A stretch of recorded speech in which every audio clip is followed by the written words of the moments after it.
Very good morning to all of you. I am Dr. Mukherjee. I am a consultant in clinical microbiology and infectious diseases. You have given me a list of questions related with microbiology and infection. So I will try to clear from my perspective so that the understanding becomes easier from your end. The first question is the prevalence of MDR, XDR and PDR infection in Indian perspective. So first of all, you have to understand what is MDR. MDR is multi-drug resistant bacteria. So it is basically a bacteria which is by definition is resistant to 3 classes of antibiotics. XDR is a more bad bacteria which is resistant to all classes of antibiotic except colistin and sometimes some other groups. That is XDR. It is called extensive drug resistant. And PDR is pan drug resistant, means it is resistant to all the groups of the antibiotics. If you want to know the prevalence of all this type of bacteria, it will be MDR bacteria in Indian scenario. It ranges from 40 to 70% throughout the country, though there is a variation. XDR, yes, it may be 20 to 40% XDR there, and pan drug resistant bacteria is also increasing. I can say it may be 0 to 10% in multi-specialty hospitals. Next question of you was the IV fosfomycin and IV minocycline susceptibility breakpoint and method used towards the various MDR pathogens. Okay. So these are the two drugs, IV minocycline and IV fosfomycin. And breakpoint understanding is something difficult. I will come in the next question later on. But for your interest, for minocycline, it will be less than 4 to greater than 16. So if a bacteria, suppose it is a Acinetobacter or E. coli, the MIC is less than 4 for minocycline, it is called sensitive. And if it is greater than 16, it will be called resistant. And in the meantime, if it is in the 8 range, it will be intermediate. So by microbiology, the definition is like that. For fosfomycin, the definition is something different. You can say there are two international committee who gives actual breakpoint of MICs. One is called CLSI, one is called EUCAST. EUCAST is a European body which gives a antimicrobial sensitivity breakpoints, and CLSI is American body. So as per EUCAST is concerned, the breakpoint of this fosfomycin will be less than 32, and for CLSI it is something higher, it will be less than 64. Okay. So for your interest, you should remember the fosfomycin has two cutoff. For EUCAST it is less than 32, less equal to 52 you can say, and for CLSI less equal to 64. Okay. And about some other bacteria like Stenotrophomonas or Burkholderia, these sometimes we use this cutoff also along with the existing other antibiotic cutoffs. So this bacteria, where indication is there, where CLSI approval is there, the cutoff is set according to that. The next question here is identification markers for sepsis. Identification markers of sepsis, yes, there are identification markers of sepsis. The most important identification markers of sepsis, I will say, this is WBC count. WBC count or TLC, we say TLC means total leukocyte count. It is normally between 6 to 8,000, sometimes 10,000. But if the WBC count increases, it may have an impact that possibly there is some infection, if they along with some other findings are there. Apart from this WBC count, there are other markers also like CRP. CRP stands for C-reactive protein, which is also increased in case of sepsis. And another good markers what we use, but that is rather costly, that is procalcitonin.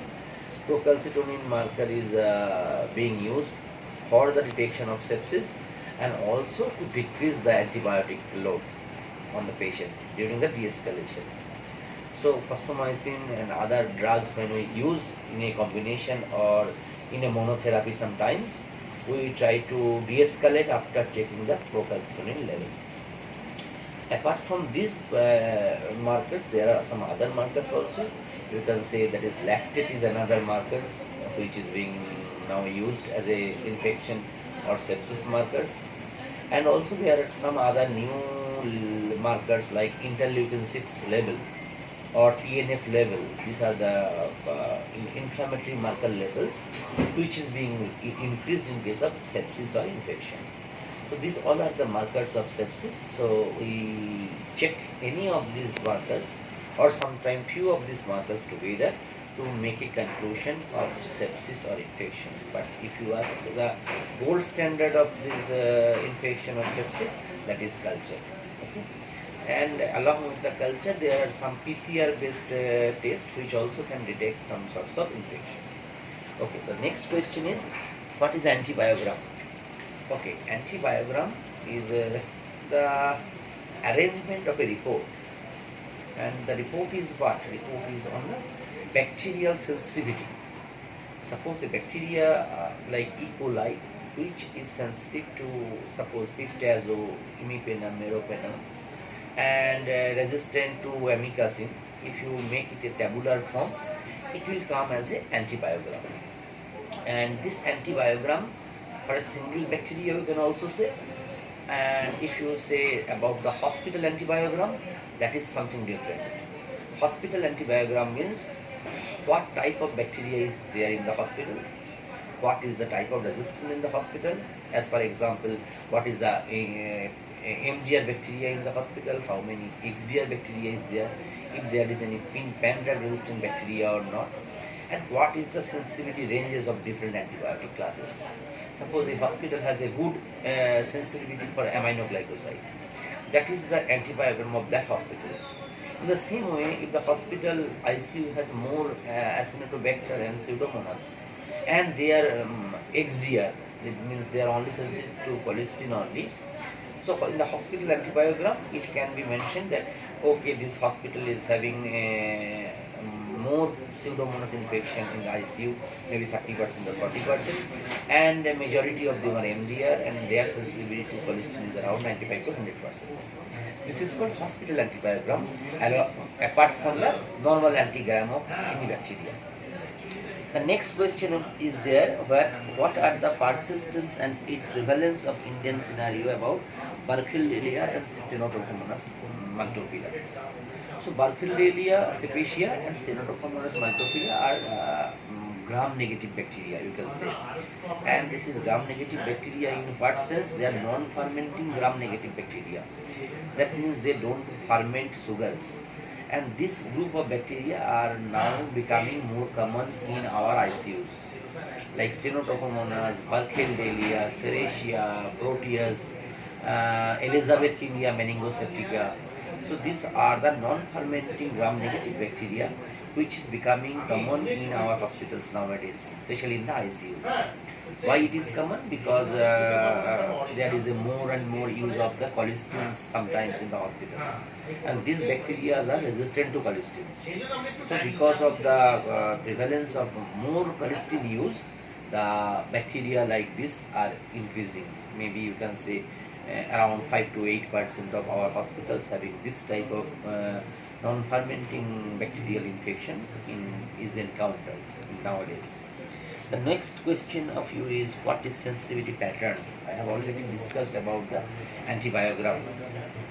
The sensitivity pattern is nothing but the report format of antibiogram. Suppose I have detected one Acinetobacter in the laboratory. So what group of antibiotics are sensitive? What group of antibiotics are resistant for this bacteria? It is seen in the laboratory. Okay. So there is a method called culture sensitivity method, by which the different bacteria is go in a format, so that you can detect, okay, this bacteria for the aminoglycoside is resistant. This bacteria for BLBLI like piptaz or Cefepime sulbactam is sensitive. This bacteria for imipenem and meropenem is sensitive. So if you put a format, a tabulated form like presentation in the report, that is called antibiotic sensitivity pattern. An antibiotic sensitivity pattern is very important for a clinician to know which antibiotics to be given for the patient for the treatment of this infection. Okay, and there are many methods by which antibiotic sensitivity pattern can be informed. The normal method was a disc diffusion method. By normal disc it is being done, though we have gone in better level of MIC or minimum inhibitory concentration. So by newer instruments like Vitek, microscan, microbubble dilution, E-strip. So there are many methods by which this sensitivity pattern is done. And after going to the test, there is a format of the report, and this report is called antibiotic sensitivity pattern. Okay. And the last question from your end is what is MIC and breakpoints? I think this is the most important question of this series. MIC is minimum inhibitory concentration. The definition is that this is the minimum concentration of an antibiotic. Okay, this is the minimum concentration of an antibiotic which inhibits the growth of bacteria in the culture. In a system where the sensitivity is detected, we give a serial concentration of antibiotics. So it is the lowermost concentration which stops the bacterial multiplication or bacterial growth. Inhibitory means it inhibits the bacterial growth, and this is the minimum concentration of that antibiotic. This is MIC, and parallelly another terminology is there, it is called MBC. MBC is minimum bactericidal concentration. Minimum bactericidal concentration means it is the minimum concentration of the antibiotic which is able to kill the bacteria. That means if the MBC and MIC is nearer, that means that antibiotic is more useful for the clinician. That is the thing you should understand from that MIC. And another thing is called breakpoint. What is breakpoint? Breakpoint is nothing but a man-made parameter, or you can say by some committee-made parameter, as I have already told, like CLSI and UCAS. They make for any antibiotic one cutoff or one line, that this line, if the antibiotic is below that line, that will be called sensitive antibiotic, or if the MIC is more than that breakpoint, it will be called as resistant. So breakpoint is established by different committees. It is for the detection of the sensitivity or the resistant range, and this breakpoint is not a fixed always. A breakpoint may change. If the bacteria shows the MIC creep over the years, the committee will sit together and they will try to modify the breakpoint of the antibiotic. And breakpoint is detected, as I have already told, by different committees, by different bacteria isolates to different antibiotics of choice and with different human population. So in that way, breakpoint is being detected, and breakpoint is compared with the MIC of the antibiotic to get the actual sensitivity range of the antibiotic. So if a clinician understands about these breakpoints and the MIC, the selection of antibiotic becomes easier, the dose modification if required becomes simpler. And for all of your practical purposes, I think this basic information is needed for promotional need or for scientific discussion with the clinicians. So I think this information will give you a basic platform to understand the sensitivity and resistant and culture, MIC, breakpoints, MDR, XDR and all these points, so that on your next visit you can have a better scientific outcome.